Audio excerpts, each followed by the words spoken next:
Kids having phones in schools, is it a good thing or a bad thing? Well, I think it's both actually, but let me explain. But the schools are being told by the government now that you should ban the use of phones within school hours. Although it's not mandatory, it's a guidance. Now, the only good reason I can think about is somebody having a phone in school, apart from the fact if there's an emergency. Well, in the old days there was an emergency, the parents phoned the school and the school pulled you out. Other than that, if there was some really bad degenerate stuff being taught by the schools, then I would suggest that yes, it would be a good idea, okay, to be able to video it so we can get that out. Other than that, I see phones with kids a lot of the time as negative. A, they've got to be somebody they're not on that phone. B, if there's something bad happening, rather than get stuck in and pull it apart, or if it was a fight or whatever, they'll video it. And some people will go to extremes to create content, which is bad. Not just that, there's a lot of degenerate content on there that kids seem to get into and like. So the phones have been bad for that part. When we were at school, we had to remember what the teacher was saying. We didn't just look it up on a phone.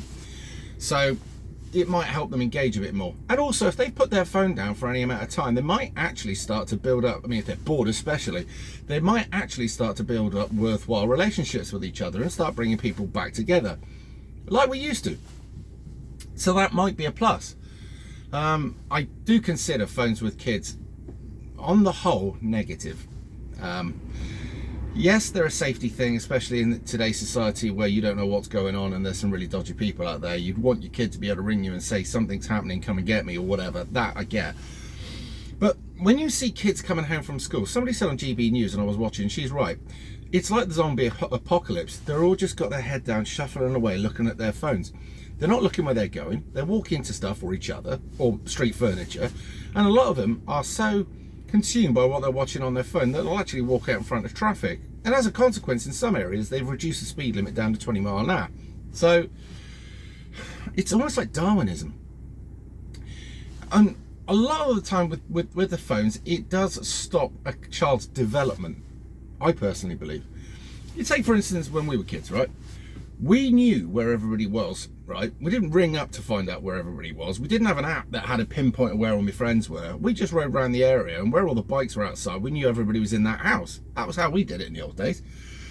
And because we couldn't be for sure where everybody was, we'd go out for a ride, which was exercise in itself. Believe you me, fat bastard like me used to have a six-pack when I was a kid because I was on my bike or my skates all the time.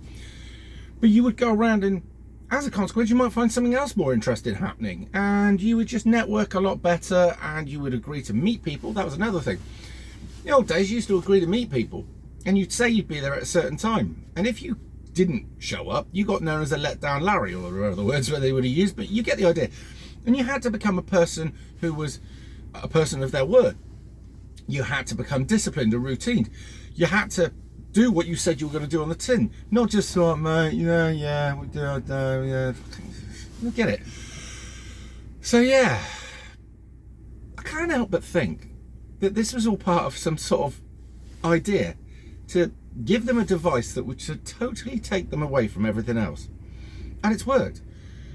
But I'm one of these cynical people. Sinister. I am cynical, and I do believe that when our government comes up with an idea, I don't always think that it's doing it for the right reasons. So why is it they want their phones away from the kids? That's what I'm more interested in. Is it because there's so much stuff that's going on in schools at the moment that's bad, that they want these phones away so the kids can't whip out the phone and record the bad stuff?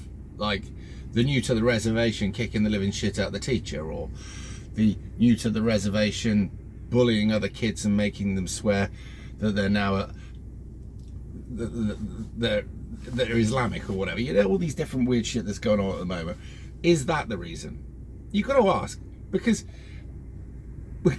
I heard something say Noah was considered a conspiracy theorist until it rained. I like that sticker. But you've got to wonder nowadays, if our government comes up with a plan or an idea, since most of the things they ever do work against us, what are they planning? What is this all about? That's all I'm saying. I mean, what do you think? Let me know in the comments. I do look, by the way, obviously. I've gone through the comments. Yeah. Is it a good thing? Is it a bad thing? Let me know. Anyway, I'll see you in a bit.